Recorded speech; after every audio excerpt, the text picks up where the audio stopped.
হাতে যখন একদমই সময় থাকে না, তখন আপনারাও বানিয়ে নিতে পারেন এরকম চটজলদি ব্রেকফাস্ট।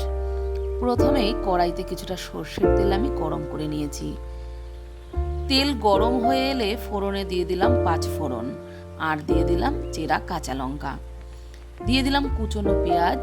পেঁয়াজ একটু ভাজা ভাজা হয়ে এলে আমি আলু দিয়ে দিলাম। আলু আমি আগের থেকেই প্রেসার কুকারে পরিমাণ মতন লবণ দিয়ে সিদ্ধ করে নিয়েছিলাম।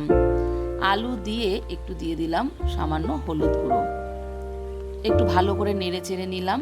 নিয়ে আমি ওই আলু সিদ্ধ করে রাখা সেই জলটাই আবার দিয়ে দিলাম।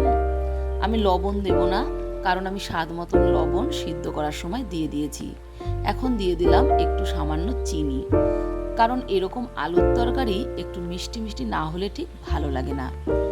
ব্যাস, জল টেনে এলে আমি নামিয়ে নিয়েছি। আমার আলুর তরকারি রেডি হয়ে গেছে।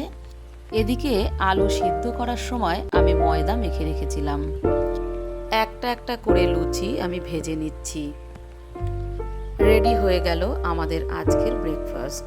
আপনারাও কিন্তু এইভাবে ট্রাই করতে পারেন।